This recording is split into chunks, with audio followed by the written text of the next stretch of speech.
నీలాంబుజారామ కేళీ మరాళమై సామేన శంకర స్వామి వెలయ పవలు రాతిరిసేయి భద్రతాటంకమును దరహాసరుచి ధగధగ విలుంగ త్రయ్యంతవేణి పద్మజురాణి హరిరాణి చెలికారమున కెలంకుల మెలంగ కెంగేలి రాచిల్క క్రీడార్థమెసరేగి ప్రణవాక్షరార్థం ఉపన్యసింప కమ్ర ముక్తాఫల అమల గగనవాహిని పయక్కణ పంక్తి వందేయటంచు విఘ్నపతి పూజనమునర్ప విశ్వభరణ దీక్ష నెలకొన్న దేవికిదే నమస్సు.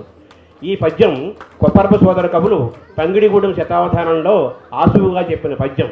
ఇందాక నారాయణ రెడ్డి గారి గురించి జస్టిస్ దుర్గాప్రసాద్ గారు చెప్పారు. ఆయన 15 నిమిషాల్లో దాన్ని రాశారని. 8 సెకండ్లకు ఒక పద్యం కొప్పర్ప సోదర కవులు రాశారు. వేగం మన తెలుగువారి వారసత్వం, అలాగే జ్ఞాపక శక్తి మన తెలుగువారి వారసత్వం. జస్టిస్ దుర్గాప్రసాదరావు గారి పూర్వీకులు, వాళ్ళ తాతగారు అవధాని. ఆ అవధానికి ఎటువంటి ప్రజ్ఞ ఉండాలో అది ఇందాక మనం జస్టిస్ గారిలో చూశాము. ఈ సభ మొత్తం సంగీత సాహిత్య నృత్య సమభూషితంగా ఈ సభ సాగింది.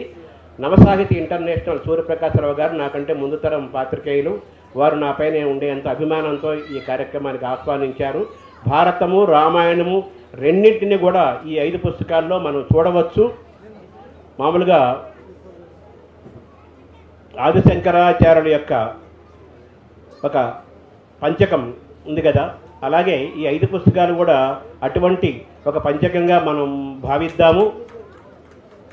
ప్రాచీన కవుల గురించి, ప్రాచీన ప్రబంధాల గురించి మనం మాట్లాడుతున్నాము.